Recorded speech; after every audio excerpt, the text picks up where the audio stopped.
ebb and flow battle between land and sea, it's the land that yields to reveal its strengths and weaknesses. The most stubborn frontiers in this booming coastline conflict, our sea cliffs, unrivaled in their variety. In one man's lifetime, the hardest cliffs may never change. Others, softer, weaker, may give way, year by year, month by month, overnight. But whether soft and low, or hard and high, and however close to the edge of our lives, they remain remote, a natural reserve, a refuge for our wildlife, a last relic of wild Britain. For, in Byron's words, there is a rapture on the lonely shore. There is society where none intrudes, by the deep sea, and music in its roar.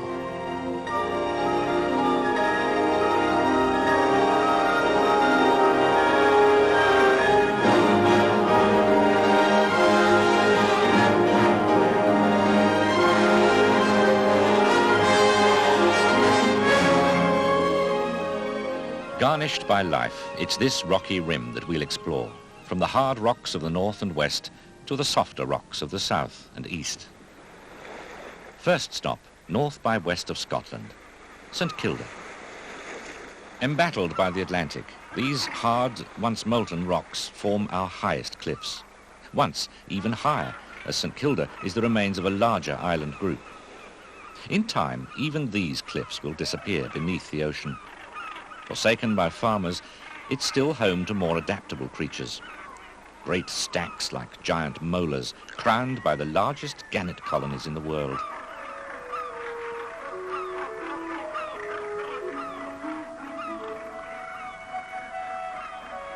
Though St Kilda may eventually wear away, to the south, Ireland will remain. It's protected from the Atlantic by the mighty bastions of the Cliffs of Moher in County Clare.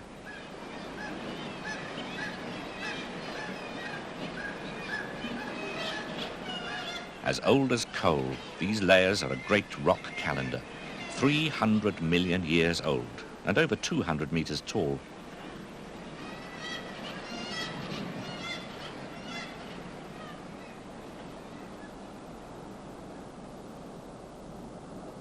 Laid down as sediment in an earlier sea, there are flagstones here that bear the tracks of animals without backbones, preserved for the instant of our discovery. Now, life exploits their stronger ledges. The sea, their layered weaknesses, undermining, dividing.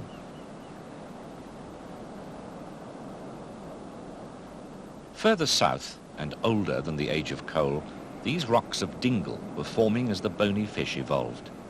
Over the intervening 400 million years, great forces tilted them into walls more resistant to Atlantic attack. Even they, in time, will crumble to form the sand of a future rock, a bed for fossils of animals of our own age.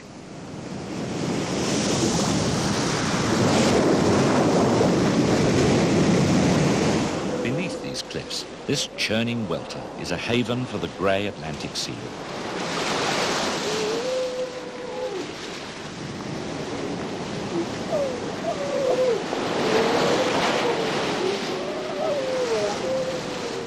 For the young, born in autumn, these remote bays are a safe, if stormy, home.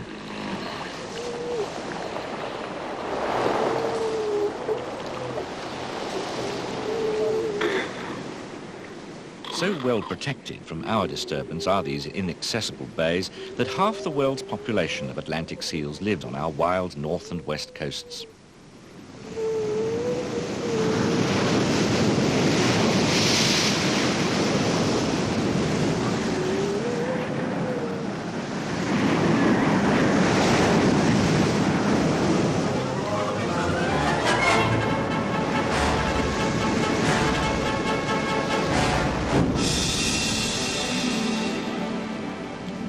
Unlike those tilted rocks of Ireland, these, of the same age in Caithness in Scotland, have had a different history.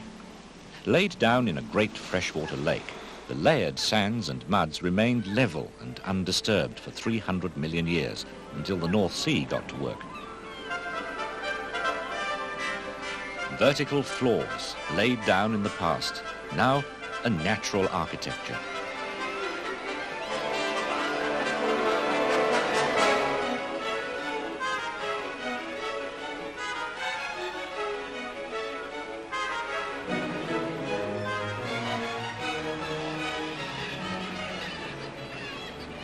Still in Caithness, the arches and stacks of Duncansby Head have been isolated by the loss of weaker rock.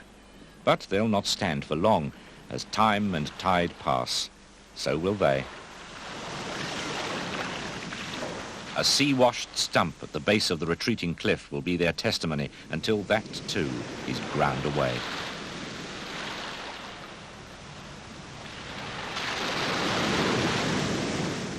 Bared by last night's tide, this rippling sand is not formed from these rocks, it is these rocks.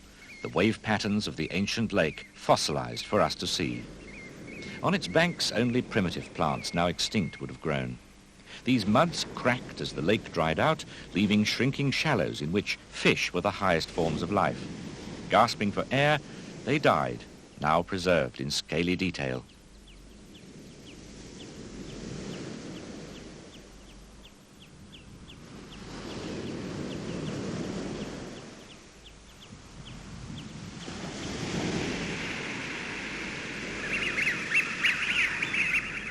The shores of the lake, exposed for a second time in their history, now feed creatures of today, since evolved from those fishy ancestors.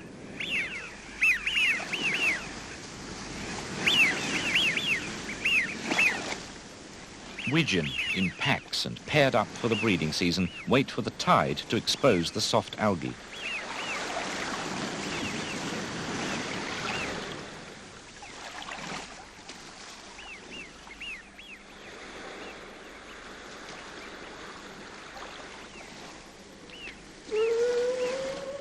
Low tide is also an opportunity for the not-so-common common seal to rest, to haul out in its characteristic head-up, tail-up, yoga-like posture, safe on the remains of the retreating cliff.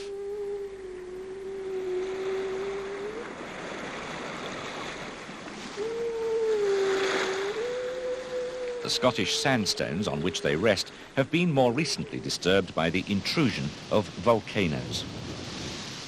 This is the isolated plug of a volcano that choked on its own lava, the Bass Rock in the Firth of Forth.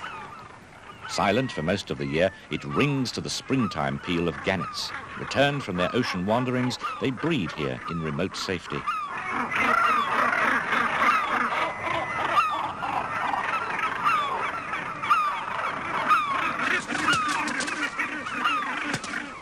But there's only so much cliff-top accommodation, a problem with a sometimes deadly solution.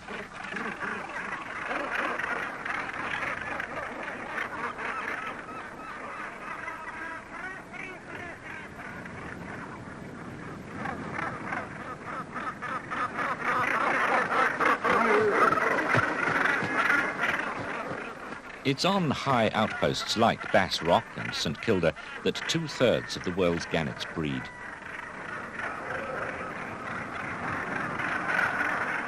Volcanoes also racked the west coast of Scotland and left behind the mountains of Skye and nearby Staffa and Fingal's Cave.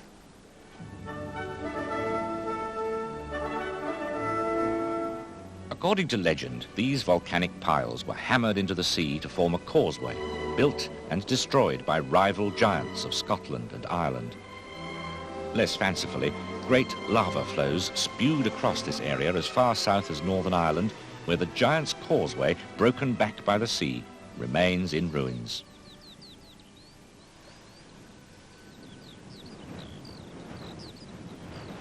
Among these columns, plants thrive. Tolerant of the salt and encouraged by the warming sun, thrift.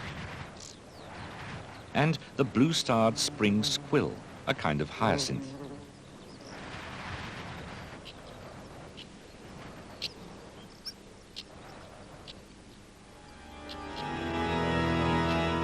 The pipes of the organ, encrusted with centuries of growth of lichen, allow a sea campion a precarious grip.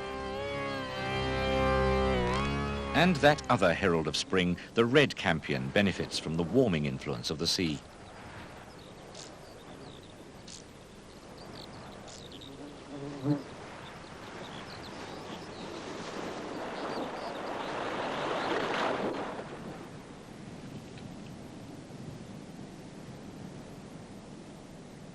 But it's the cliffs that dominate. Their layers of durable lava hardly changed over recorded history. It's always been a safe home for cliff life. The birds that return every year to throng the stacks of Rathlin Island. It was in one of Rathlin's sea caves that the Scottish king, Robert the Bruce, also took refuge and drew encouragement from an Irish spider.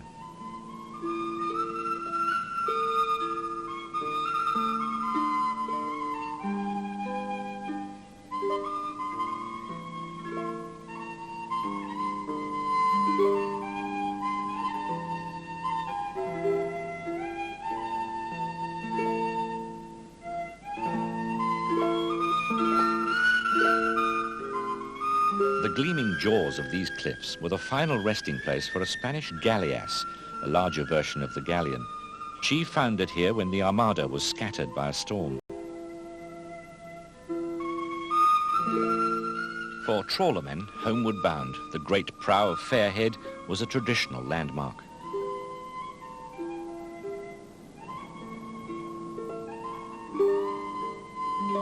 Planed flat by glaciers of an earlier age, the alternate work of frost and sun continues to split and shatter Fairhead to a giant tumbled scree, below which the sea in winter booms and churns.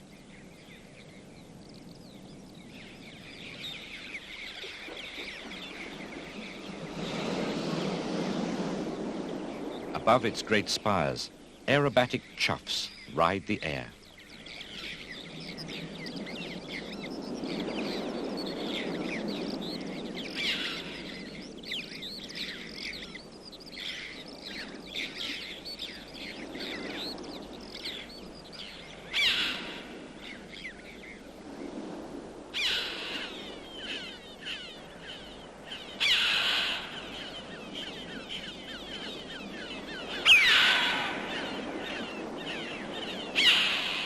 Safe in these cracks, the family of choughs depends on insects gleaned from the land around.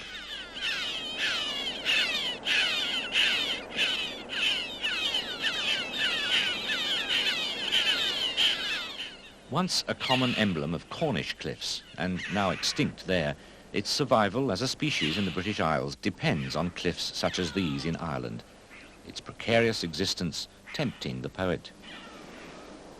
Desolate that cry, as though world were unworthy.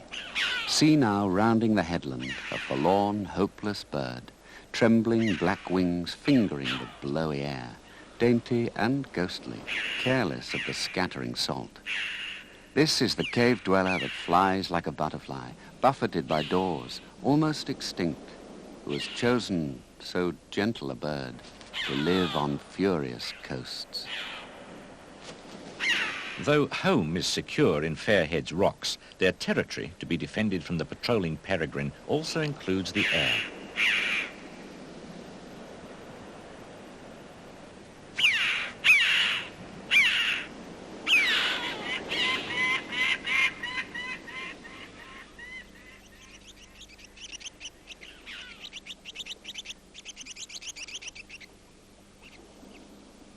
These safe, natural overhangs are home, too, for the house martin.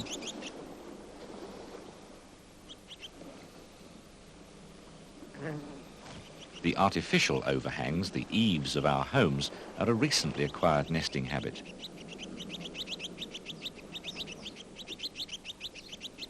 There was a time when, from these spires, a persecuted golden eagle used to raid the rabbits of Scotland 30 miles across the sea. Now they ring to the mew of buzzards, once also driven out by us. They at least are back.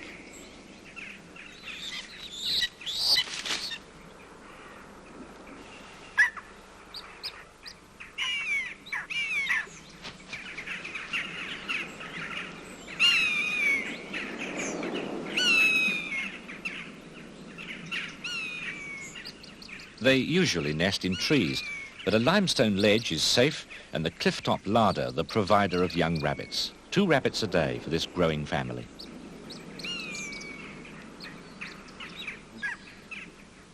Since myxomatosis depleted their food supply and so lowered their numbers, buzzards are now on the increase. The remoteness of these Irish cliffs free from our intrusion, perhaps helping this recovery.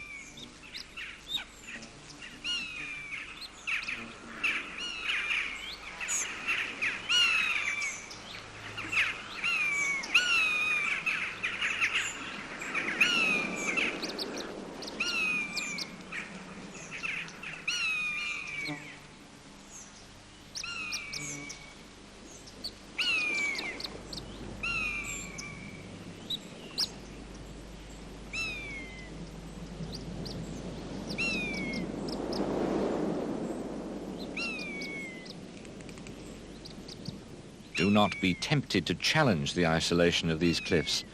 Better to admire from afar, for cliffs are dangerous places.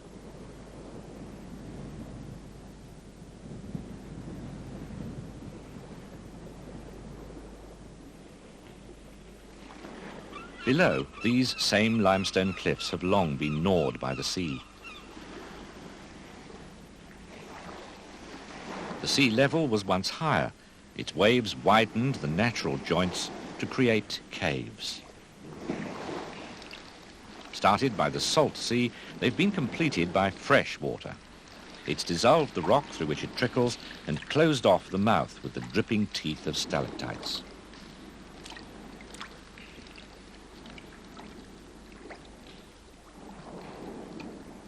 In the gloom, scurvy grass, usually short, strains towards the diminishing light of this dim refuge. And it's here, over winter in safety, that the herald moth will hibernate. The temperature kept reliably steady by the influence of the nearby sea. Here, it'll survive until spring summons it into activity to foray outside.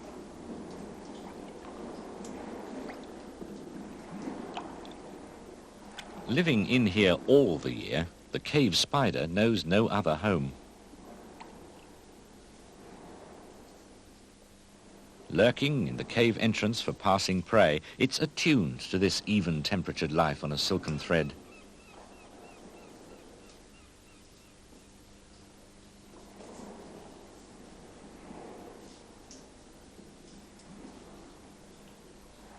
Swathed in protective silk, its eggs will survive the winter in cocoons that pearl the roof.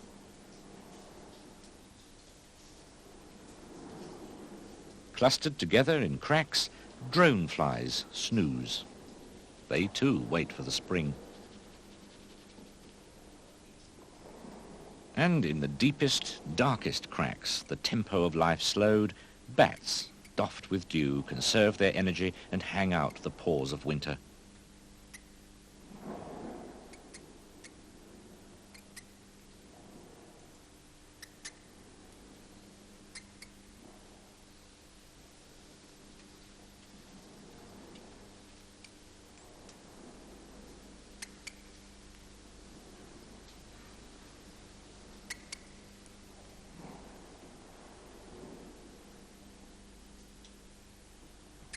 For our dwindling populations of bats, inaccessible sea caves out of our reach are a valuable refuge from which they can patrol unhindered in the gathering dusk.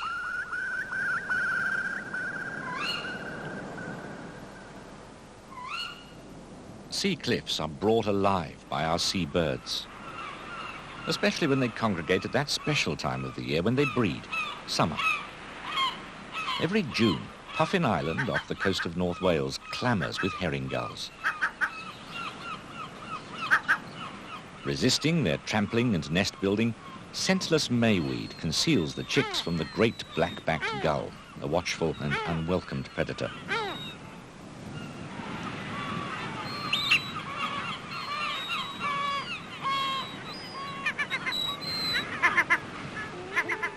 They receive the treatment we would get if we dared to plunder.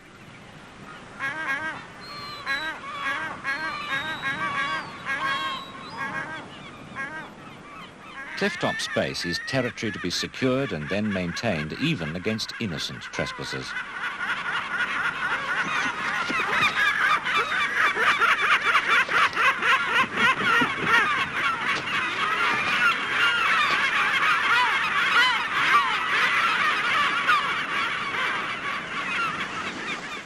It's a sign of plentiful fish that colonies of shags thrive on ledges and stacks at the base of the cliff.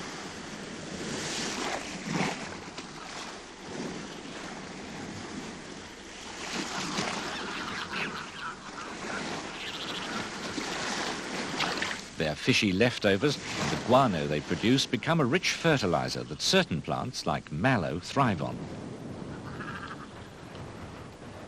Cormorants share the same cliffs as shags, but feed in different areas, nearby estuaries.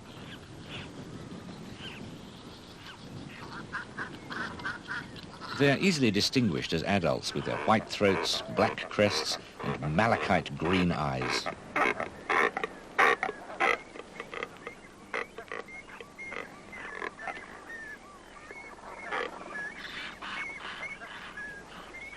A one-time abundance of puffins gave the island its name. Here, as elsewhere, their numbers are declining. Fewer birds now nest in the cracks of the weathering limestone.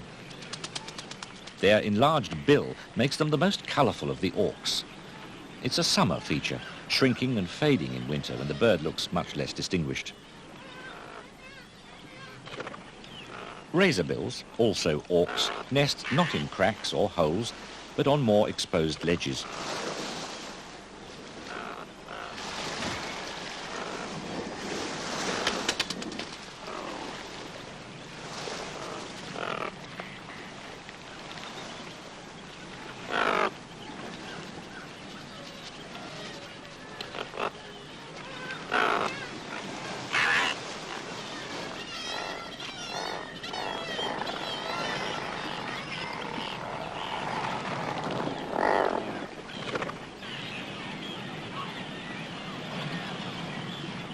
There are more puffins on Skoma Island, off the coast of South Wales.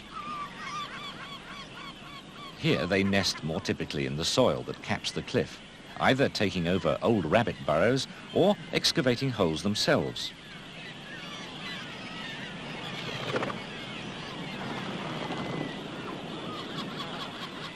So busy is this landing pad that even invasion by bracken appears to have been halted.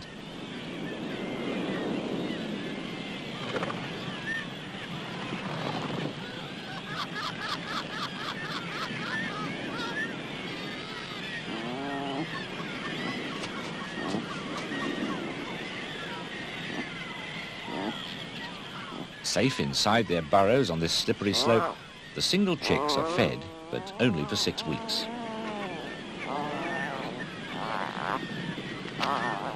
After that, hunger will drive them to quit and fend for themselves.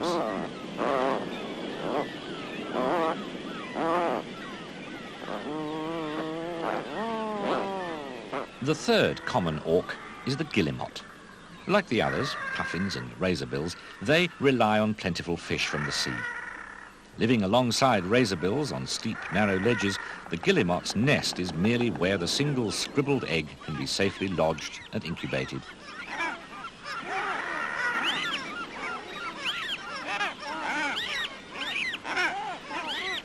As the chicks grow, there's even less room to maneuver in.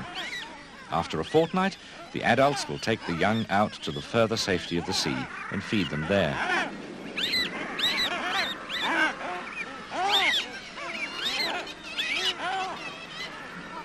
In exploiting the protection that cliffs afford, it's the kittiwake that's best adapted to this life beyond the edge.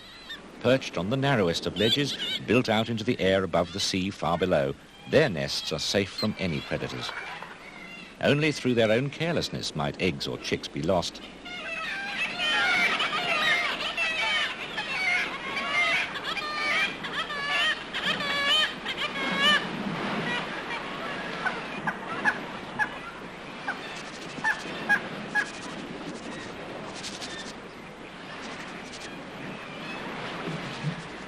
Kittiwakes are ocean wanderers and, like other gulls and auks, only come together, sometimes in large colonies, to breed. Not all of our coastline is cliff, so what cliffs there are sought out and act as a focus for their numbers.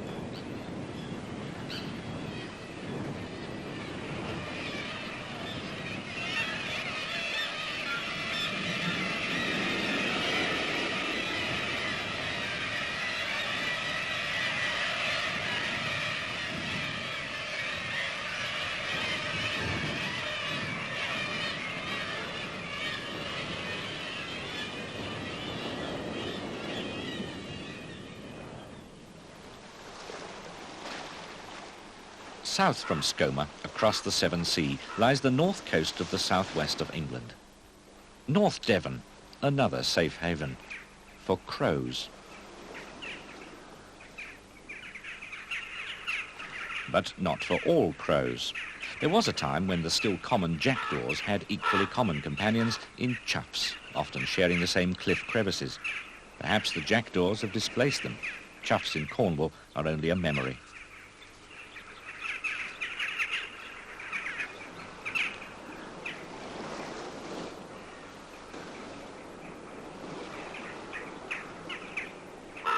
But there's still the striking black-cloaked raven, and its numbers are growing. In the hard light of early March, the raven returns to its exposed nest site on the shattered sandstone cliff.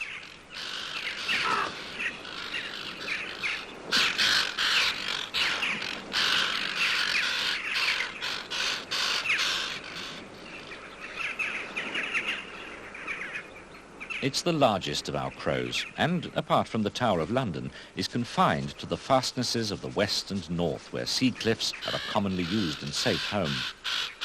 Its nest can be very large, as each year it adds new sticks. The adults patrol the cliff edge for carrion and feed their young for 6 weeks.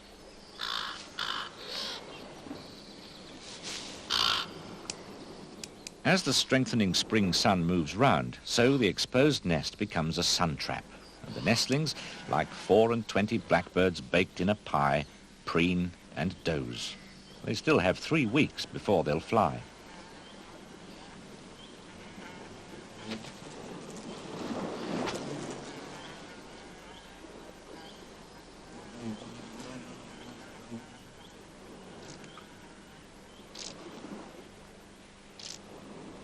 Meanwhile, jackdaw neighbours take advantage of the sun to flush out parasites from their plumage.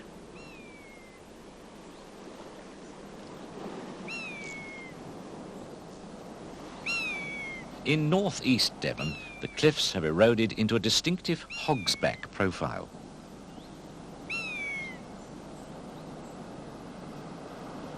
With a short cliff at their base, they sweep steeply and smoothly up towards some of our highest English cliffs and the hills of Exmoor.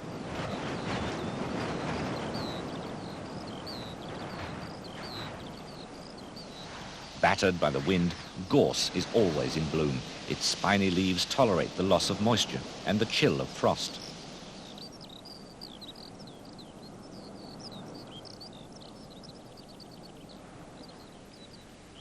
In the Valley of the Rocks at Linton, gorse also tolerates the chewing of goats.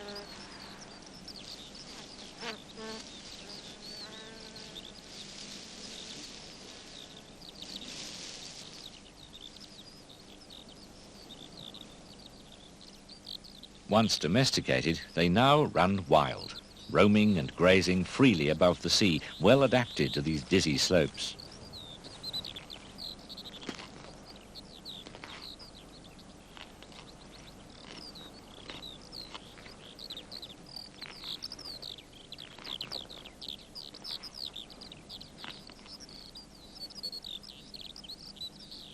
Conserved by the local council, they are flourishing.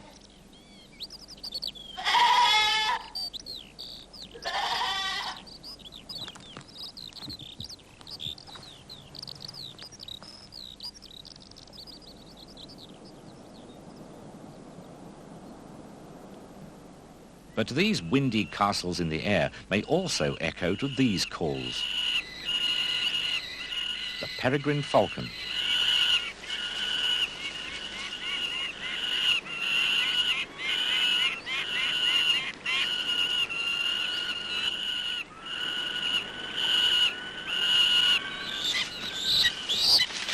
While patrolling the cliff line, the peregrine has struck a pigeon dead in the air and then plucked it. A feral pigeon that lived on the cliff is delivered to the young and their appetite.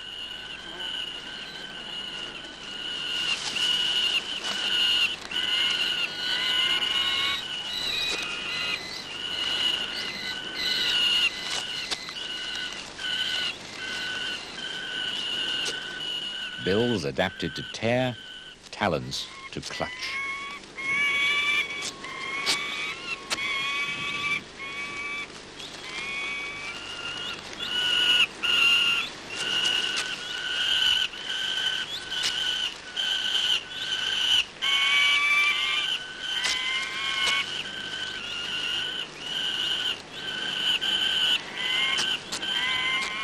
When seed-eating birds like pigeons ate pesticide-treated grain, peregrines accumulated the poison and their population declined. Once there were only 68 pairs in England, Scotland and Wales. Now they're on the increase. Perhaps an indication of this successful recovery is this exceptional number of 4 chicks reared by these parents safe in their cliff-top refuge. But it's still only our cliffs of the north and west that echo to its call.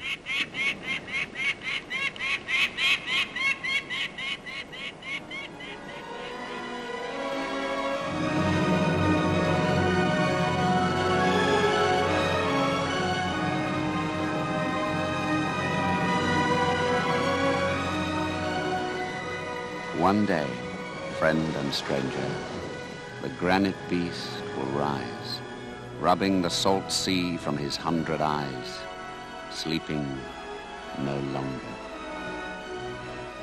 And rise it has. The Cornish coast was once partly submerged and has risen again.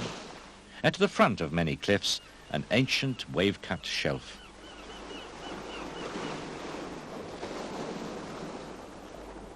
Behind, as at Cadgwith, a cave roof has collapsed to form the Devil's Frying Pan. Here, the sea still boils and the salt wind sweeps up to prune the Cadgwith elmwood.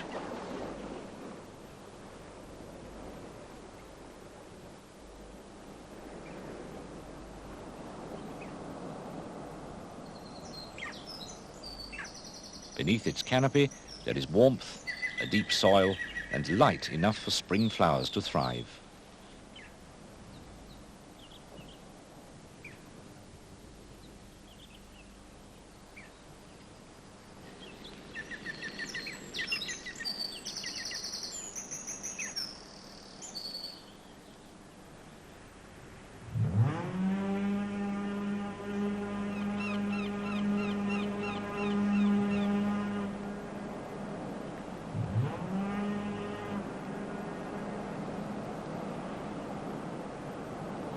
Moisture and warmth from the sea bless these Cornish cliffs with frost-free days.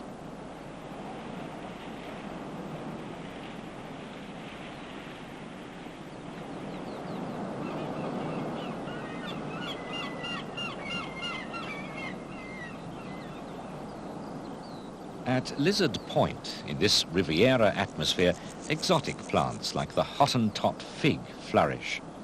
A South African plant related to the Livingston daisy, it's escaped from gardens.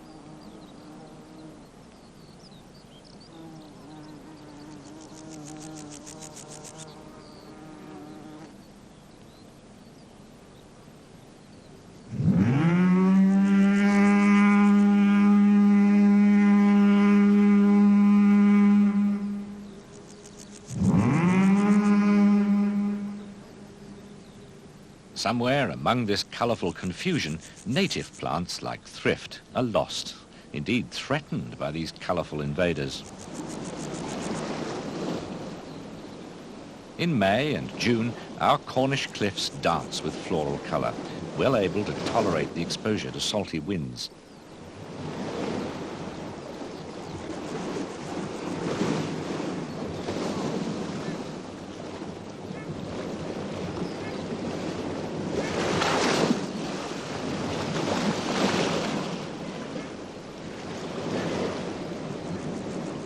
The ox-eye daisy,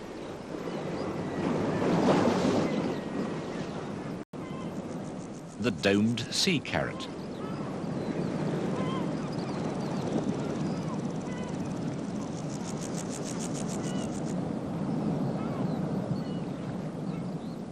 and the green-winged orchid, more purple than green despite its name.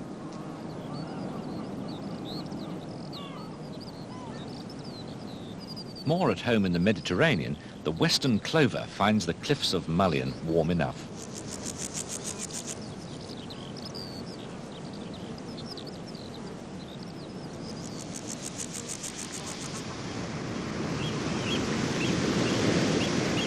But the salty tolerance of these plants is not the only reason that the lizard blooms in spring. At Kynant's Cove, the veined serpentine rock, rich in magnesium, provides the preferred niche for the spotted cat's ear. Its leaves, hairy to shrug off the salt. See the cat's ear and the bloody crane's bill, and a short distance away the hairy dyer's greenweed, and you can only be walking on serpentine.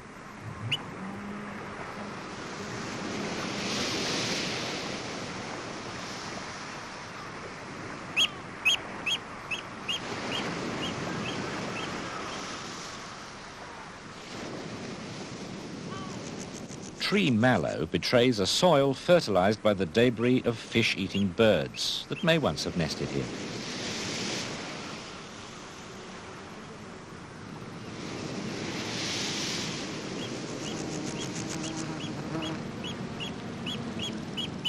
And protected in the cushions of fescue as a surprise, the unmistakable spears of wild asparagus.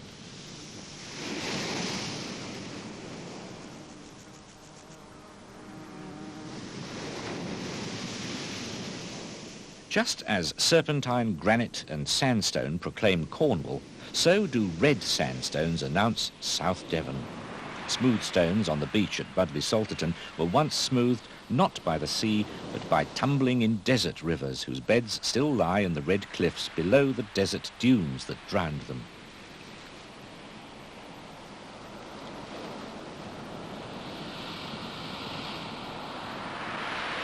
"300 million years ago, this wind-blown dune swamped the dark soil below.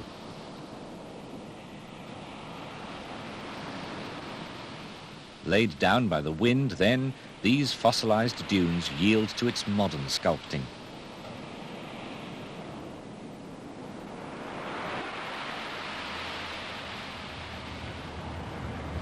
At Dawlish, the sea carved the raised beach on which the railway runs.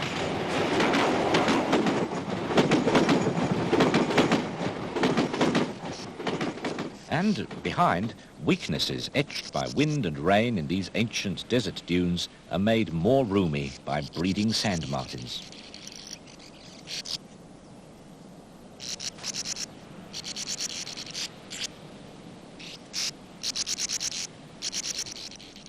But before the sand martins of summer arrive, the sun has already warmed the southern cliffs of the Isle of Wight. These sunny slopes are the only home in Britain for a butterfly whose caterpillars, summoned by the sun, emerge from hibernation beneath the plantain on which they feed.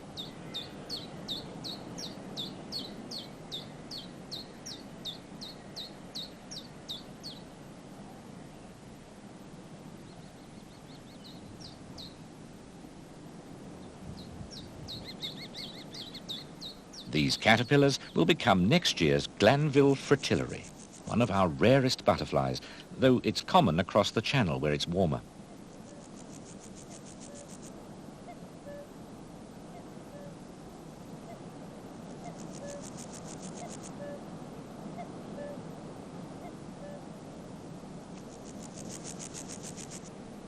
The well-drained tops of these chalky cliffs are a nursery for the wild ancestors of several of our garden vegetables, among them cabbage.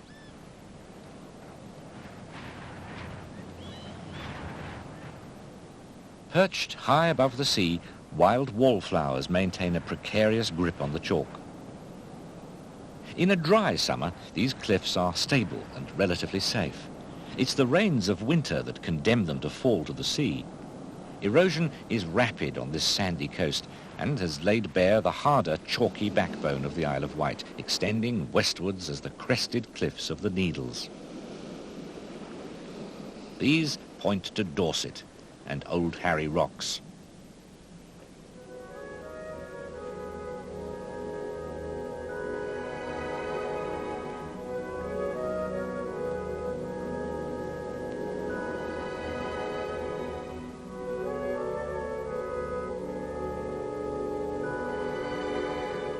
From here, through Dorset into Devon, the confrontation between land and sea takes many forms.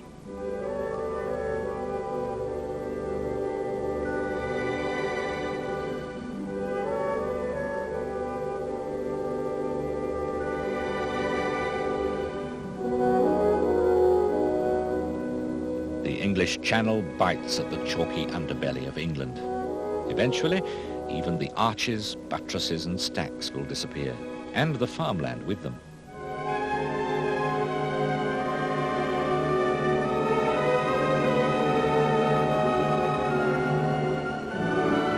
Farther west, at St Albans Head, the harder limestone presents a sterner face. Just close by, the softer slopes of mudstones are quickly removed by the sea. What the fields hide, the sea reveals.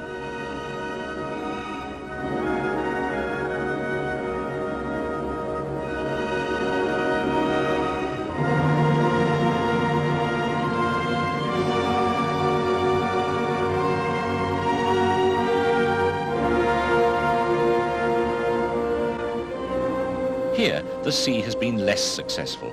Limestones, hardened and tilted when the Alps were formed, have lasted longer, but they'll only delay the destruction of Dorset. The resistant rim of the Stair Hole has been breached. Perhaps in 1,000 lifetimes, it'll become another natural haven like Lulworth Cove beyond. All the time, winter and summer, the sea smuggles away the land. For how much longer will the leaning lintels of Durdle Door remain?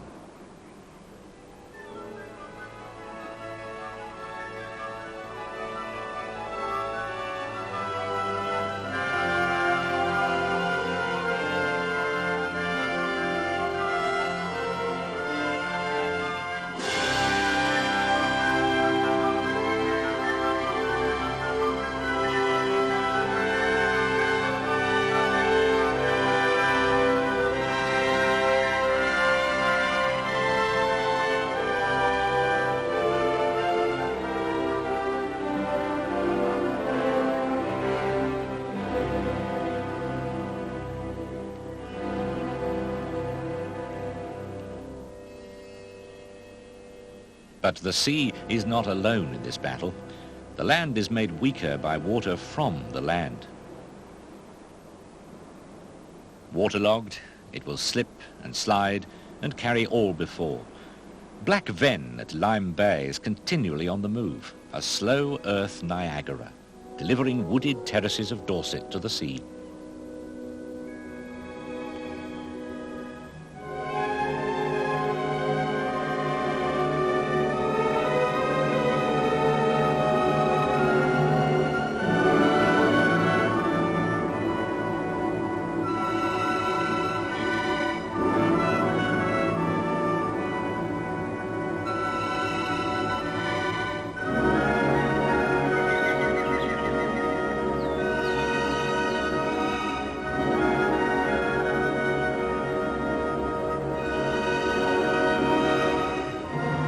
More than a century of growth still can't mask the great chasm that opened up in 1839 when, in one night, cottages, orchards and fields broke away with a roar and slumped towards the sea.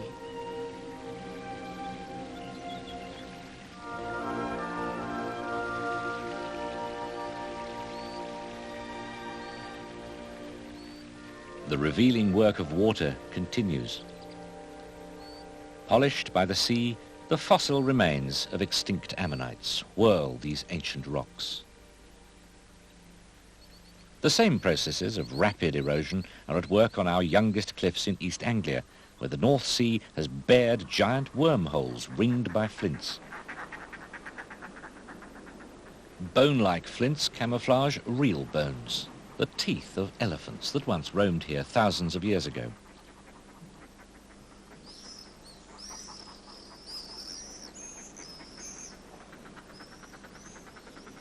But there are some hard rocks that still resist the North Sea's continual threat, yet present opportunities. By Hunstanton's low cliffs, swifts hunt for insects.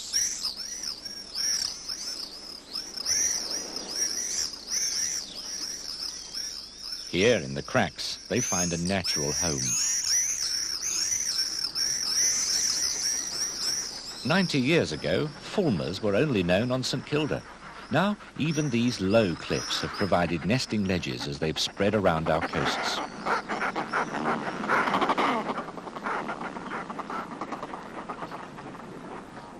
But there's so little updraft that these stiff-winged gliders have to work hard.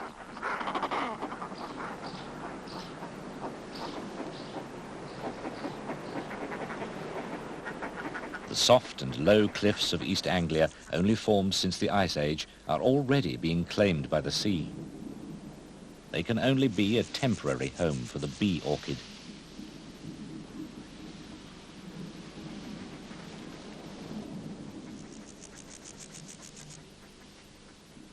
Overnight, our buildings and lives are shattered with dangerous ease.